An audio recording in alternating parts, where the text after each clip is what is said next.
दोस्तों नमस्कार। स्वागत है आप लोगों का सिंपल एजुकेशन में। मैं हूं राजेंद्र कुमार। आज की यह वीडियो है कक्षा 11 में पढ़ने वाले इतिहास के विद्यार्थियों के लिए और इसमें हम बात करेंगे अध्याय 4 इस्लाम का उदय और विस्तार के बारे में। दोस्तों यह इस अध्याय की चौथी वीडियो है। इससे पहले हम 3 वीडियो में इस्लाम के बारे में अध्ययन कर चुके हैं। पहली वीडियो में हमने देखा था कि इस्लाम के अध्ययन के कौन कौन से स्रोत हैं और इस्लाम के उदय से पहले अरब प्रायद्वीप की सामाजिक, सांस्कृतिक और आर्थिक जिंदगी किस प्रकार की थी। दूसरी वीडियो में हमने देखा था कि किस तरीके से मोहम्मद साहब ने इस्लाम को फैलाया और तीसरी वीडियो में हमने प्रारंभिक 4 खलीफाओं के शासनकाल में इस्लाम के विस्तार के बारे में अध्ययन किया था। आज इससे आगे की कहानी को हम देखेंगे। दोस्तों यदि आपने उन तीनों वीडियोस को नहीं देखा है तो परेशान होने वाली बात नहीं है। उन तीनों ही वीडियोस का लिंक मैं इस वीडियो के डिस्क्रिप्शन में अपलोड कर दूंगा ताकि आप उन वीडियोस को देख सके। दोस्तों वीडियो को शुरू करने से पहले आप लोगों से अनुरोध करना चाहूंगा कि यदि आप पहली बार मेरी वीडियो पर हैं और अब तक आपने मेरे चैनल को सब्सक्राइब नहीं किया है तो सबसे पहले आप मेरे चैनल को सब्सक्राइब करें और साथ ही बेल आइकन को प्रेस करें ताकि मेरी सभी वीडियोस का नोटिफिकेशन आपको मिलता रहे। तो चलिए दोस्तों बिना वक्त बर्बाद किए हुए हम लोग आरंभ करते हैं अपना अध्ययन इस्लाम का उदय और विस्तार के बारे में। दोस्तों आज की इस वीडियो की शुरुआत हम उमय्यद राजतंत्र का केंद्रीयकरण से करेंगे। पिछली वीडियो में हमने देखा था कि चौथे खलीफा अली की 661 ईस्वी में कुफा की एक मस्जिद में एक खरजी द्वारा हत्या कर दी गई थी। प्रारंभ में कुछ लोग जो अली के साथ थे लेकिन बाद में वे उनसे अलग हो गए थे, उन्हें खरजी कहा जाता था और एक ऐसे ही खरजी के द्वारा 661 ईस्वी में अली की हत्या कर दी गई थी। उनकी मृत्यु के बाद उनके अनुयायियों ने उनके पुत्र हुसैन के प्रति अपनी निष्ठा प्रकट की थी, लेकिन 661 ईस्वी में मुआविया ने स्वयं को अपना अगला खलीफा घोषित कर दिया था और इस प्रकार उसने उमय्यद राजवंश की स्थापना की थी जो 750 ईस्वी तक जारी रहा और जिसके अधीन केंद्रीयकरण का सुदृढ़ीकरण का इस्लाम का दूसरा दौर आरंभ हुआ। तो दोस्तों उमय्यद खिलाफत की जो स्थापना की गई थी वो मुआविया के द्वारा की गई थी और इस प्रकार मुआविया उमय्यद खिलाफत का पहला खलीफा था। मुआविया ने अपनी राजधानी दमिश्क को बनाया था और उसके शासनकाल में 2 प्रमुख घटनाएं घटी थी जिन्होंने इस्लाम को एक नया रूप प्रदान किया। पहली ये कि उसने खिलाफत के पद को वंशानुगत परंपरा से जोड़ दिया था, अर्थात उसने यह तय कर दिया था कि उसकी मृत्यु के बाद उसका पुत्र खलीफा बनेगा और उसने उस समय के प्रमुख मुसलमानों को इस बात के लिए राजी भी कर लिया था कि उसकी मृत्यु के बाद उसके पुत्र को अगला खलीफा स्वीकार किया जाए। तो इस प्रकार पहली बार इस्लाम में यह नया आयाम जुड़ा कि खिलाफत के पद को या खलीफा के पद को वंशानुगत बना दिया गया।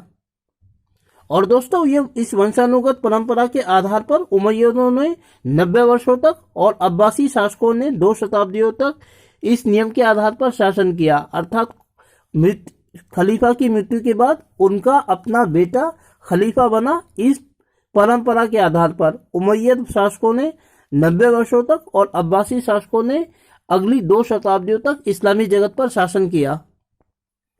दोस्तों दूसरा जो परिवर्तन उमय्यद वंश के खलीफा मुआविया ने किया वह यह था कि उसने बाइजेंटाइन साम्राज्य की रस्मों को अपनाना प्रारंभ कर दिया था।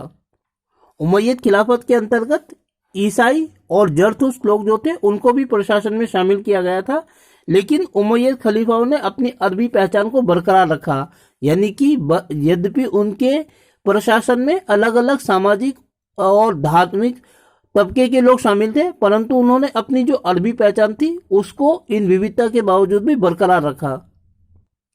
उमय्यद खलीफा जो थे वो अक्सर लोगों से एकता बनाए रखने का आग्रह करते थे और इस्लाम के नाम पर उन्होंने अपने प्रशासन के अंतर्गत विद्रोह जो उत्पन्न होते थे उनको दबाने का भी प्रयास किया, लेकिन विभिन्न प्रकार की विविधताओं के बावजूद अरबी पहचान को उमय्यद वंश के शासकों ने, उमय्यद खलीफाओं ने बरकरार रखा, उसको जारी रखा। दोस्तों इसी परंपरा में जो उमय्यद वंश के खलीफा थे अब्दुल मलिक, उनके शासनकाल में अरब इस्लाम पहचानों को मजबूती से जोड़ दिया गया। अब्दुल मलिक ने ऐसे 2 कार्य किए थे जिसकी वजह से अरब इस्लामी पहचान को सुदृढ़ता प्राप्त हुई। सबसे पहला ये कि अब्दुल मलिक ने अरबी भाषा को प्रशासन की भाषा के रूप में स्वीकार किया और इस्लामी लेख वाले सिक्के जारी करवाए। दोस्तों, अब्दुल मलिक के खिलाफत से पहले जो सिक्के थे जिनमें सोने के दिनार और चांदी के दिरहम सिक्के शामिल होते थे, अक्सर उन पर ईरानी और ईसाई प्रतीकों को अंकित किया जाता था।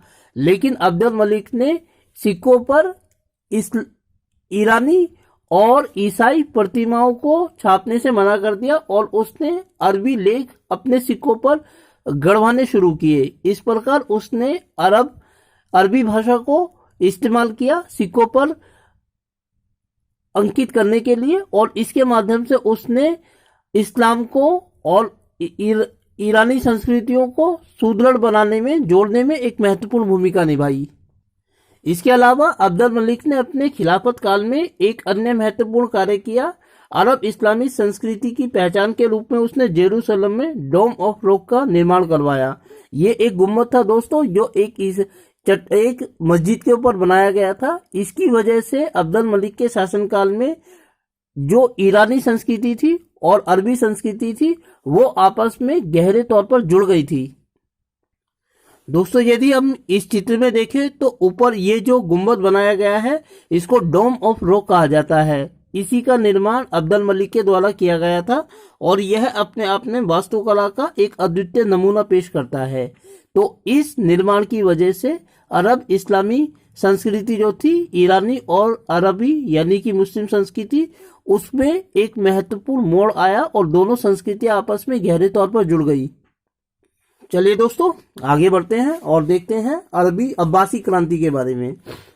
750 में दावा नामक एक सुनियोजित आंदोलन के द्वारा उमय्यद वंश को सत्ता से उखाड़ फेंका गया था और उसके स्थान पर इस्लामी जगत में एक नए राजवंश की स्थापना हुई जिसे अब्बासी खिलाफत के नाम से जाना जाता है।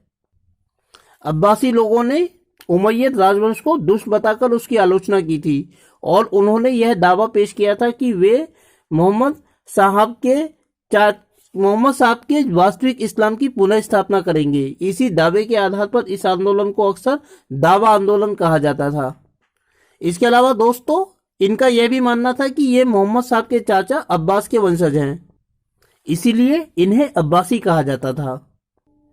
दोस्तों, अब अगला सवाल जो हमारे सामने आता है वह यह आता है कि उमय्यद वंश के खिलाफ जो दावा आंदोलन चला वो किस प्रकार चला और किस तरीके से दावा आंदोलन के अंतर्गत उमय्यद शासन को उखाड़ फेंका गया।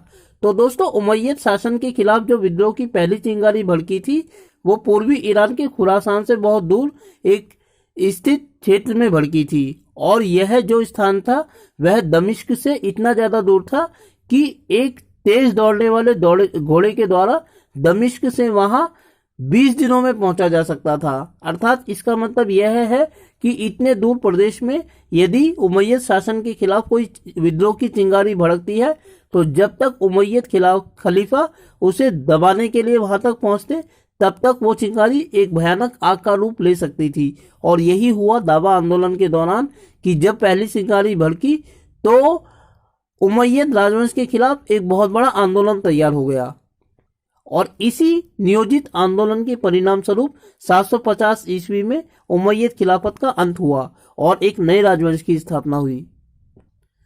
दोस्तों, खुरासान में रहने वाले जो ईरानी लोग थे अक्सर इस्लामी जगत में उनको अरबी लोगों के द्वारा मवाली कहा जाता था। मवाली का मतलब होता था कि ऐसे लोग जो अरब संस्कृति से जुड़े नहीं हैं बल्कि बाद में उन्होंने इस्लाम धर्म को स्वीकार किया था। अक्सर ईरानी लोग जो थे वो उमय्यद शासन को नापसंद करते थे क्योंकि उमय्यद शासकों ने उन्हें विश्वास दिलाया था कि वे उन्हें करों में भारी छूट देंगे, लेकिन इस तरीके का कोई वादा उन्होंने अपनी जिंदगी में निभाया नहीं था। इस प्रकार वादा खिलाफी के कारण ईरानी जो लोग थे वो उमय्यद राजवंश के शासकों को, खलीफाओं को नापसंद करते थे और इसी कारण जो ईरानी लोग थे वो अरबों के प्रभुत्व को भी स्वीकार नहीं करते थे, इसीलिए और वे उनके प्रभुत्व से भी नाराज थे। इसीलिए वे किसी भी ऐसे आंदोलन का साथ देने के लिए तैयार थे जो उमय्यद वंश को सत्ता से बाहर निकाल सके।